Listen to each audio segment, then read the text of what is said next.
Hola Pedro, ¿cómo estás? Estamos acá con el hijo de Pepito Juárez. Queremos hacer una entrevista para conocer en profundidad un poco más la historia que un poco ya conocen seguramente del artista, del músico, uno de los pioneros de la cumbia santafesina de acá del barrio, de Villa. Y queríamos hablar con Pedro para conocer un poco más sobre la vida de Pepito, un referente del arte bueno, todos deberíamos tener latente todavía en el barrio, a un tiempo que lo perdimos y físicamente, pero sigue estando latiendo en el barrio. ¿Cómo estás, Pedro? ¿Qué tal, Luis? Bueno, ¿cómo fueron esos primeros años de tu viejo con la música en Itatí? Y también saber cómo era el barrio, ¿no? En esos momentos. Y él vino el año 75. Esto era casi prácticamente un descampado. Y nada, él vino, en esa época, él vino tocando folclore. Sí.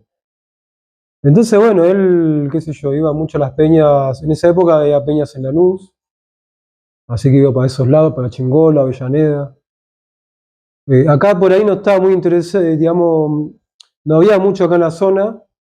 Pero sí, donde había algún festival, algo, él siempre iba a cooperar. Él no tenía problema.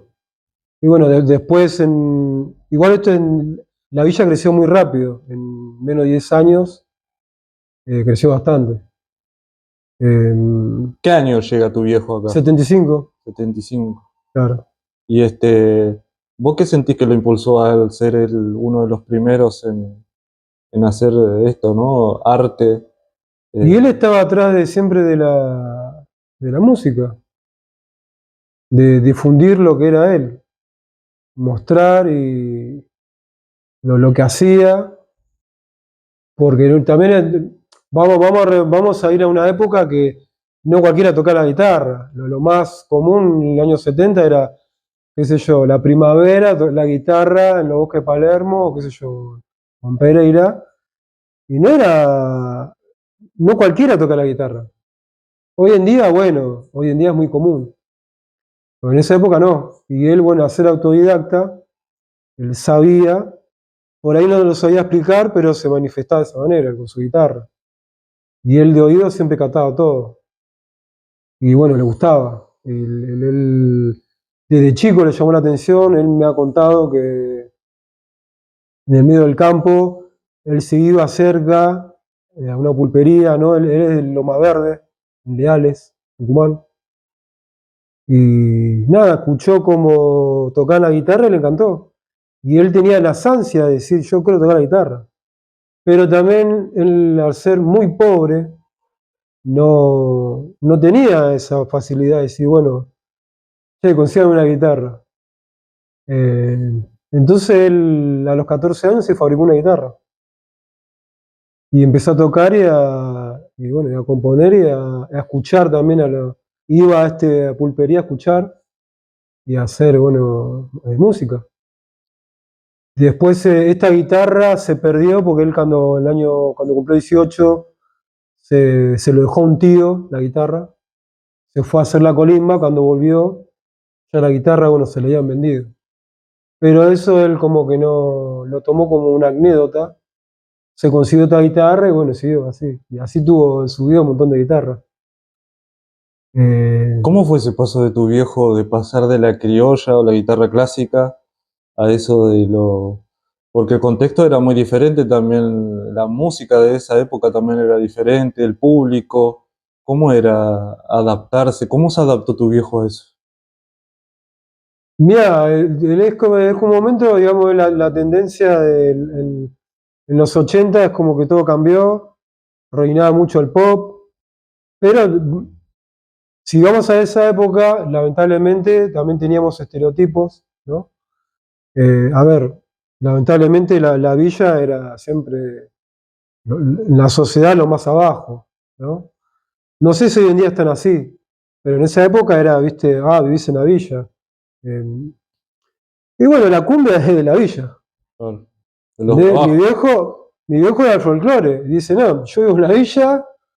Y bueno, él empezó a ver que había movida la cumbia y fue a la casa de Alonso, acá en Bernal, y compró su primera guitarra eléctrica, era una blanquita, y empezó a practicar. Ya era fácil para tocar la guitarra, entonces la eléctrica practicó un par de meses y ya está. Le agarró la mano. Le agarró la mano al toque. Y ahí él empezó y le gustó hacer. Es como que, más allá que él escribió temas en folclore, le fue mejor su poesía, de alguna manera de decirlo, porque él Era un poeta. tenía muchas ocurrencias dentro de todo. Y más, los temas de él 100% son escritos por él. Empezó a hacer cumbia, así, santafesino. Cantautor sería, ¿no? Claro, cantautor. Empezó a hacer cumbia santafesina, finales 88, 89. Mm. Después de los 92, venía una movida muy fuerte de la cumbia norteña, que es, digamos, se diferencia de la cumbia santafesina por el golpe de bajo y no tantos redobles y cambios, ¿no?, en la timbaleta, como venía en esa época, línea guitarra.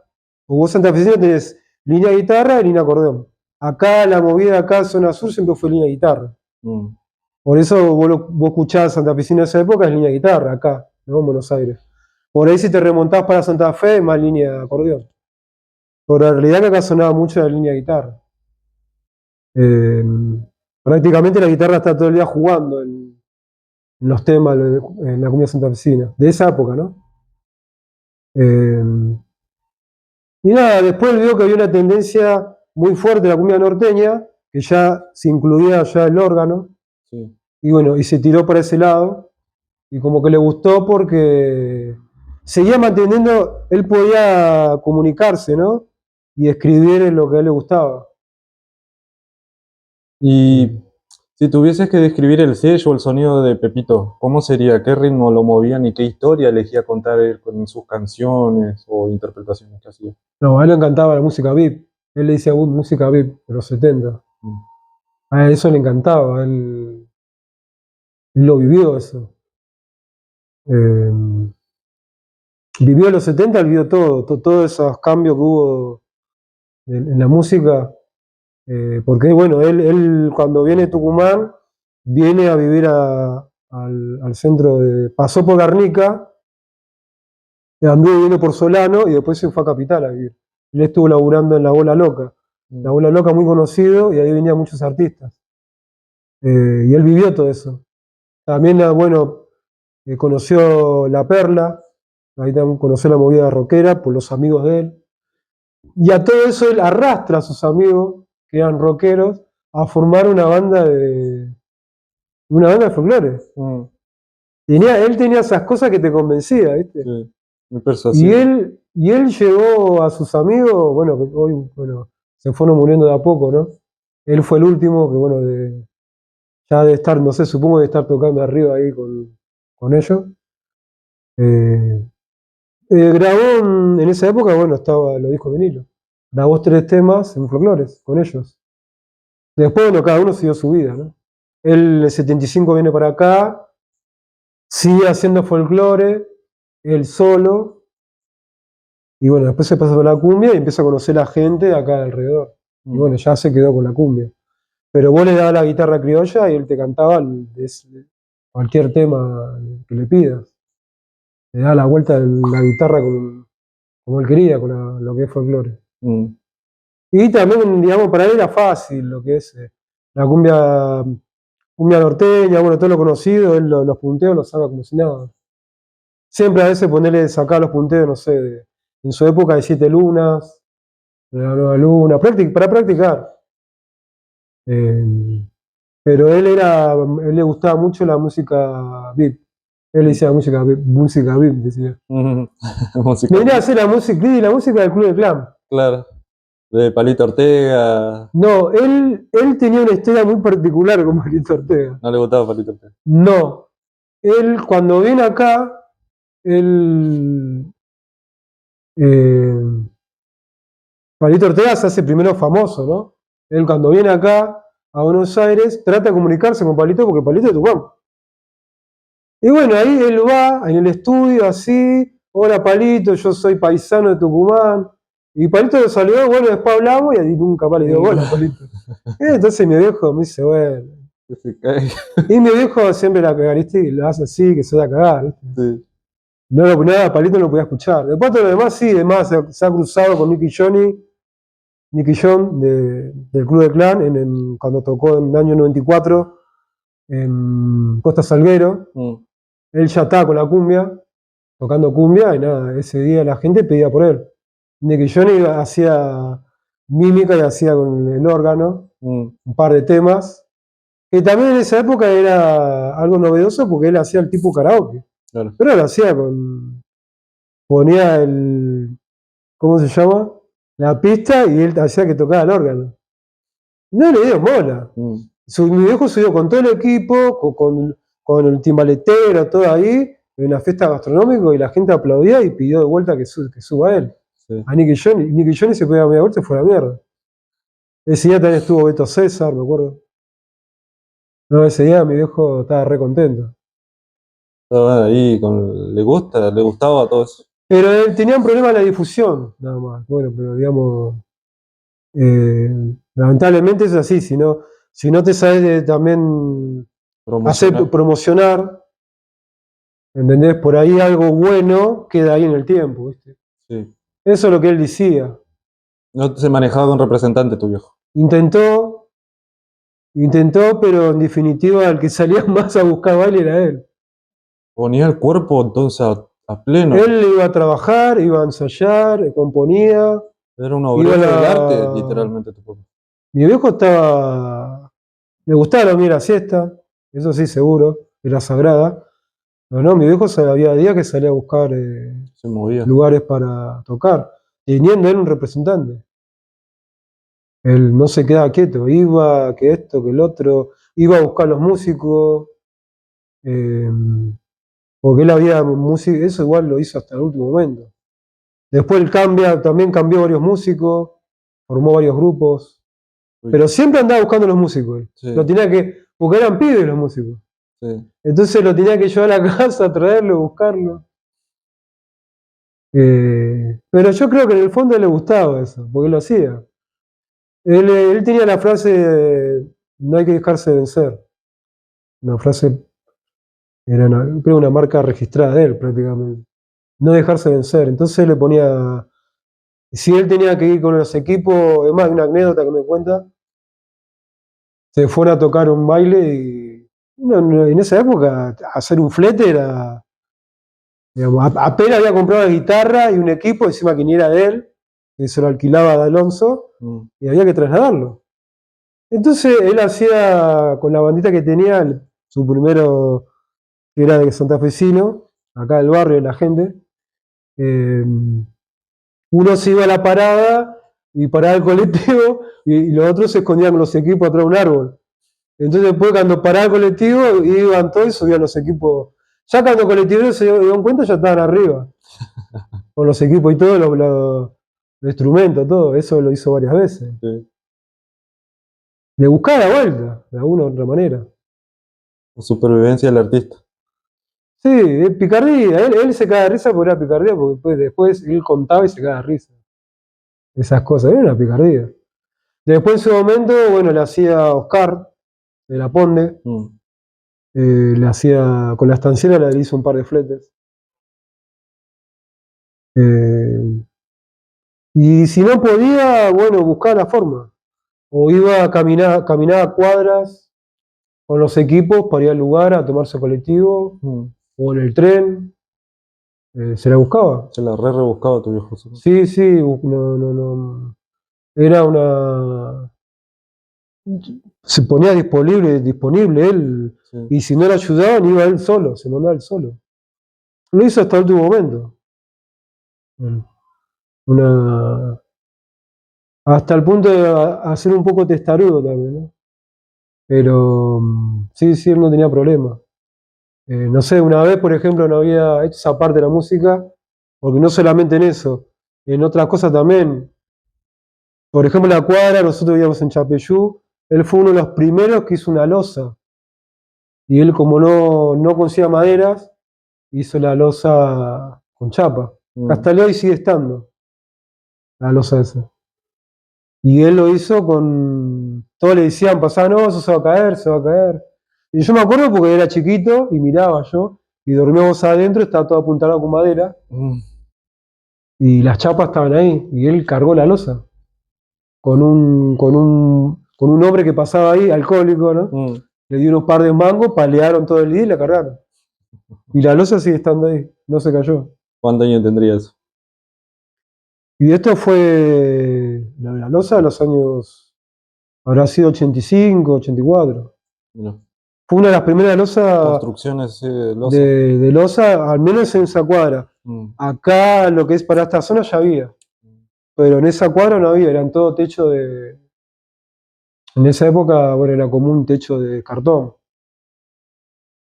Es más, nosotros hemos tenido techo de cartón.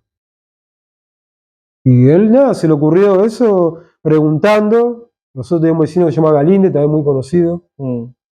que con él iba a laburar al mercado. Él era albañil también y sabía, él había dicho cómo hacer.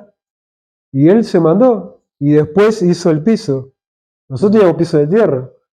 Y él lo hizo con este hombre, todo a pala y asada. En esa época él usaba la asada. Mm. Como viene del campo, la pala mucho no conocía. Él andaba siempre con su asadita, Mm. asada. Y ahí hacía él. Bueno, tengo un montón de anécdotas también. Seguimos recordando la vida de Pepito Juárez, artista indiscutible de acá de Villa Itatí. Tu viejo fue un pionero con todo casi, porque es parte de los inicios del barrio. Este, ¿Cómo recordás que lo recibía la gente en los primeros bailes o juntadas que se hacían en el barrio o en sus casas? Porque viste que también antes, por ahí, el hábitat, más para nosotros que vivimos en estos barrios humildes, por ahí, y más Y era antes una todavía, novedad. era una novedad. Era una novedad tener un grupo, verlo, era como una novedad. Entonces había mucha gente. Al principio él ensayaba, porque el único que tenía equipo en esa época era Marcelo, le decían el Rego Marcelo, Mm. en el pasillo. Y bueno, él iba a ensayar ahí. Y bueno, y la balanza se juntaba y escuchaba. Mm. Después cuando él logra comprarse su equipo, Westone, bueno, ya ensayaba en mi casa. Y nada, él siempre se acercaba a la gente, estaba ahí, miraba, Mm. eh, se apoyaba en el portón, y él estaba horas ensayando. Y la comunicación era recíproca, mi viejo saludaba, todo bien, hacían la juntada ahí.